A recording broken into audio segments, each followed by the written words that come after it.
For any manufacturing company, inventory is the heart of the business. Raw material waiting in stores, work in progress on the shop floor, and finished goods ready for dispatch. Together, they often make over 60% of the total assets. But inventory is not just stocks, it's money sitting on the shelf. How you value that stock at the month end decides your cost of goods sold, your gross margin, and finally whether your P&L shows profit or loss. Value it too high and you report fake profits and pay extra tax. Value it too low and you hide profits, fail audits. That's why inventory valuation isn't just about accounting rule, it's the link between factory operations and financial truth. In this video, I'll break down exactly how raw material, WIP and FG are valued at the month end and why getting it right matters for every manufacturing company. If you are new to this channel, request you to subscribe this channel. So let's begin. Here are the topics which I'm going to cover in this video. First one is meaning of inventories. Second, what is included in cost of purchase. Third, methods used to value inventories. Fourth, measurement of inventories. Fifth, meaning of backflushing used in manufacturing sector. Sixth, use of standard costing in inventory valuation. And at last, provision on inventories. Meaning and different types of inventories. Inventories are assets which are held for sale in the ordinary course of business, that is your finished goods. That means goods can be used and are ready for dispatch to the customer. Second, used in the process of production for such sale, raw material and work in progress. That means it is in progress, not converted to the finished goods. And the last is to be consumed in the process of production or in rendering the services. Example, consumables and loose tools, etc. So let's take an example. In case an automobile company where they're manufacturing car, they buy raw material from vendors. It could be your tire, it could be seat, it could be wheel, or it could be the mirror. So all the raw material are purchased. Now what happens? Then this raw material are assembled with the help of levers, and then you have work in progress. And once the vehicle is ready to be dispatched to the customer, it will be converted to finished goods. So there are three stages: raw material, work in progress, and finished goods. Now we have understood what are the different type of inventories. Now let's understand what are the costs to be considered for valuing these inventories. So cost of inventory includes, the first one is cost of purchase, second is cost of conversion, and the third is other costs incurred to bring the inventory to present location and condition. So in upcoming slides, I'll be talking about more about details, but broadly, these are the three category of cost which will be considered for valuing the inventory. Cost of purchase. Let's understand what are the different type of cost which will be included as part of inventory cost. Cost of purchase includes all the cost incurred to purchase the material. The following items are directly related to purchase of material. So the first one is purchase price, your basic price of material as agreed with the supplier, excluding GST. Add non-refundable taxes and duties like basic custom duty.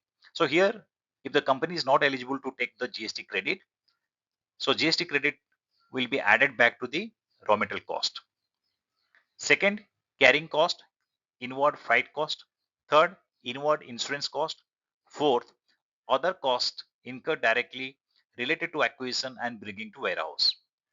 Now there are certain items which you need to reduce from the purchase price. The first one is trade discount. Second is quantity discount. So if you are getting a credit note from your vendor for this discount, then that also you need to adjust with the purchase price. And the third is duty drawback. So if there is any government incentive and you're getting any duty drawback, the same has to be reduced from the purchase price. So total cost of purchase is your basic price plus certain items to be added, certain items to be reduced, and finally it's your cost of purchase. One thing you have to keep in mind here, cash discounts provided by supplier for early payment of invoice is not deducted to calculate cost of purchase. Now let's take one example to have better understanding on cost of purchase. So XYZ Limited is located in Bangalore and purchased raw material from South Africa for manufacturing of car. The total cost of material to be paid to the vendor is rupees 1 lakh. XYZ Limited paid custom duty, that is 10% basic custom duty and 15% IGST credit can be taken. Total ship freight cost is rupees 5,000. Logistic cost from Chennai port to Bangalore factory is rupees 2,000. Government is providing duty drawback of 2% on basic price for import of these raw materials. Calculate the purchase cost of material. Now let's see the calculation. So purchase price, that is your basic price of material as agreed with the supplier excluding GST, is 1 lakh. Now what do we need to add? We need to add the non-refundable taxes and duties like basic custom duty. And here it is 10% of the value. So it is 10,000. Second, carrying cost, inward freight cost 5,000 plus 2,000, it is 7,000. Now what we are going to deduct? It's your duty drawback which the government is going to give you as a subsidy. So 2% on 1 lakh is 2,000. So the cost of purchase is 1,15,000. So after understanding cost of purchase, now let's understand the second part, that is cost of conversion. This is where from raw material you are converting to finished goods. This includes the cost incurred to convert the raw materials into finished goods like labor, factory rent, fuel cost, power expenses, factory maintenance or factory overheads and other items. The overheads should be loaded on inventory in the following manner. Factory overheads can be divided into two types based on its nature. One is variable and fixed overheads. Variable overheads are the cost which changes based on the actual production. Example, electricity cost. That means more you manufacture, you require more consumption of electricity. So it is mostly connected with your volume of manufacturing. Whereas fixed overheads are the cost which are fixed and doesn't have relation to actual production. Example, factory rent, depreciation on plant and machinery. Whether you manufacture 10 or you manufacture 20, the depreciation per month remains the same. Absorption of overheads should be done as described in the following manner. Now, how do you allocate these overheads to your finished goods? Here are the methods. So you have variable overhead and you have fixed overhead. The variable overhead will be distributed based on the actual production, whereas fixed overhead will be distributed on actual production or normal capacity of the factory, whichever is higher. Now, what is the meaning of normal capacity here? It is the number of units of production on an average over a period of time. Now let's take an example so that you can understand in a better way how the cost of conversion is calculated. RAM Limited, normal production volume is 1 lakh units. Estimated fixed overhead is rupees 5 lakh. Calculate fixed overhead per unit to be observed when actual production is first case 1 lakh units, second case 80,000 units, and third case 1 lakh 20,000 units. And find out unobserved amount of overhead to be transferred to P&L in all the situations. So let's start with the first case when actual production is 1 lakh units. So when actual production is equal to normal capacity, fixed overheads should be absorbed by 1 lakh units. That is 5 lakh divided by 1 lakh equal to rupees 5 per unit. So overhead absorbed equal to actual production multiplied with per unit rate.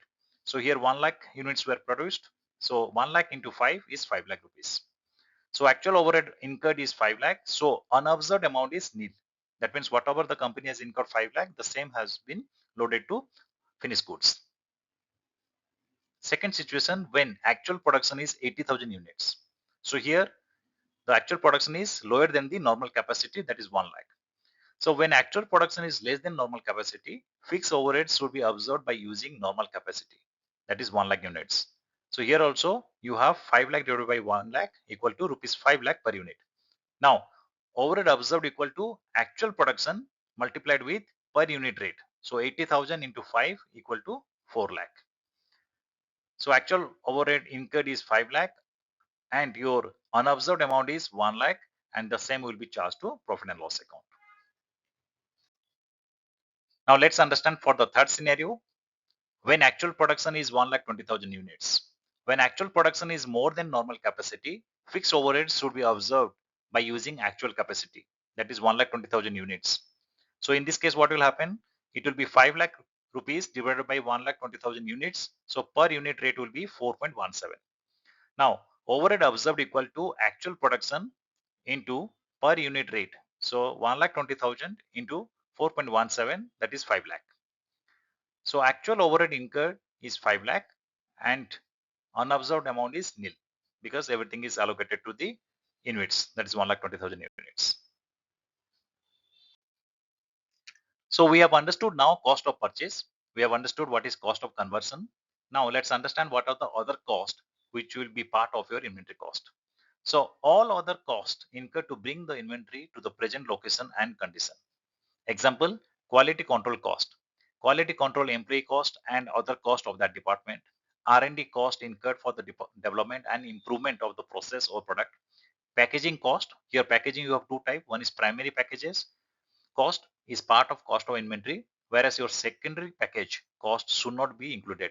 That is mostly your marketing cost. Now, let's understand. The following cost should be excluded from cost. That means should not be added to inventory value. Let's see what are those costs. Abnormal wastage of raw material, labor, or other production cost. So inefficiency cannot be increased or cannot be loaded to the product value. Second, storage cost. Storage cost of finished goods because you are storing it for dispatching to the customer. So those costs will not be added. General administration overhead. These costs are not incurred to bringing the inventory to the present location. Selling and distribution, same as above because the intention is different. And the last is interest and financial charges. So borrowing costs are not incurred to bring the inventory to the present location. However, in real estate sector, the interest what is paid can be added to the real estate inventory in certain cases. Now, after understanding how the cost tool will consider for inventory valuation, now let's understand what are the different methods of valuation of inventory. So cost of inventory should be ascertained in the following manner. Whether inventory items are interchangeable. If it is no and yes, what are the methods to be used? In case of no, specific identification cost method will be used. And if it is yes, then use FIFO or weighted average method. Specific identification cost method is used when inventory is not interchangeable. It is like how we allocate specific cost in case of job costing. For example, if the company is manufacturing bus, one bus can be on one order from a customer and the raw material to be used in that bus will be unique. So in that case, the specific identification method can be used. If products are interchangeable, so cost of inventory shall be valued by using FIFO or weighted average cost. One thing you have to keep in mind that LIFO is not allowed as per Index 2. Under FIFO method, the oldest items in the stock are the first to be sold or used, hence the closing stock will be valued with the latest price. Whereas in case of weighted average cost method, total cost of all purchase is divided by total units purchased to determine the average unit cost. Measurement of inventories. That means at the month end, at what value the inventory will be reported in the balance sheet.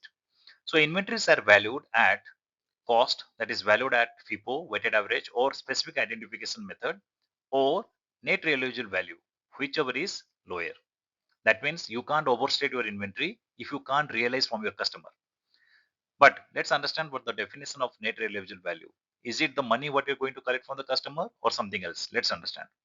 So estimated selling price in the ordinary course of business less cost of completion, and this applies only when you are doing the valuation for WIP, less cost to make the sale, like selling cost, right? So for example, if you are going to collect 1 lakh from the customer, how much you have spent on selling cost? It could be like 10 rupees. So 100 minus 10 is 90. That is your net realizable value. That's why the word net is used, not only realizable value. Let's take an example so that you understand in a better way. ABC Limited valued the finished goods using FIFO method, that is 1 lakh. The finished goods will be sold at 95,000 and it will incur selling cost of 5,000. What value ABC Limited has to report as inventory? So inventory to be valued equal to cost or NRV, whichever is less. Cost here is 1 lakh and the NRV is 95,000 minus 5,000, that is your selling cost, equal to 90,000. So value of inventory to be reported is 90,000. So ABC Limited has to take an inventory provision of 10,000 because even though cost is incurred 1 lakh, you are not able to realize from the customer. The net amount what you are going to realize from your customer is 90,000. Hence the inventory has to be valued at 90. The difference between 1 lakh and 90 will be taken to profit and loss account. Backflushing process, and this is used in most of the manufacturing companies. Backflushing is a method used in manufacturing and inventory management to track and record the consumption of materials and production of finished goods. So manufacturer maintains the list of material along with quantity required for one finished good. The list is called as bill of material. And in the backflushing process, the complete bill of material is consumed when the FG is ready for sale. So let's take an example here. Bill of material, BOM for product X. You can see material A, B, C, D, E. You have quantity mentioned here. And when you do the backflushing, consumption entry is posted in the accounting system for all the material A, B, C, D, E. So the storekeeper is not going to pass consumption entry for each material. So system is configured, the BOM is maintained in the system. Once the goods are ready for dispatch, or you can say once it is converted to finished goods, the system will post one single entry, which is called as your backflushing entry. Meaning of standard cost. And today if you see globally, almost all manufacturing company, they follow standard cost. And then at the month end, they convert to weighted average or FIFO as per the accounting policy. Now let's understand why they follow standard cost. Under this method, the cost of inventories are measured on the basis of predetermined standards. That means the company fixes a specific amount for all material. It could be raw material, it could be finished goods. Any variance compared to the standard cost will be analyzed by the management team to bring more control around different costs. So let's take an example. If the company is buying tire, the company has fixed the standard cost of the tire as 14,000. And the breakup you can see here, tire cost is 10,000, freight is 3,000, and insurance is 1,000. So the company has estimated that if I buy one tire, the company is going to spend 14,000 on that. Now, what happened actually when you buy it? Tire cost was 11,000. For example, the rubber cost has gone up and the tire cost has gone up. Freight is 3,500, insurance is 1,000, and the company ended with paying 15,500. Now, what is the difference between these two now? Actual versus standard cost. So, tire cost gone up by 1,000, freight gone up by 500. Hence, the company has paid 1,500 extra. So, this will help the management to understand the variance and see that how this variance can be controlled. So, they can negotiate again with the vendor, they can negotiate with the freight vendor and see that how it can be matched with the standard cost. And at the month end, this variance also will be loaded back to the inventory. So there are different templates which are used by the manufacturing company. They identify different type of variance which is going to profit and loss account at the month end, and they do a calculation to see that how much to be charged to cost of sales or how much should be loaded to inventory based on the consumption what happened during the month. Now coming to the last part, provision on inventories. Physical stock count. It is the responsibility of the management to have physical verification of inventories. Many companies follow perpetual inventory count, where few samples are picked for verification on frequent basis. Any discrepancies between stocks in books or physical stocks, then the same has to be analyzed and necessary adjustment entries has to be counted. So you can pass a right of entry, or till you investigate and find out, you can make a provisional entry. Second point is inventory obsolescence. So inventory obsolescence happens when a company has goods or materials that are too old to sell or to be used. This generally happens because of poor demand from customer, inadequate inventory planning and purchasing. So inventory provision to be taken as per the company policy. So there are companies who estimate the provision based on the aging of the inventory. And the last one is technology change. Industries where the technology changes very fast has the risk of inventory not to be consumed because of technology outdated. In this situation, provision has to be taken for the items which are outdated. So that's it from my side. Inventory is a very vast topic. It depends on the company, depend on the company's policy, how they want to record it. But whatever I explained in this video, these are the basic requirement of all manufacturing company. If you have any doubt, you can mention in the comment box. I'll reply to that. If you like this video, please share with your friends so that they also get educated on the inventory part. Thank you. And if you are not subscribed to my channel, request you to subscribe to the channel. Thank you.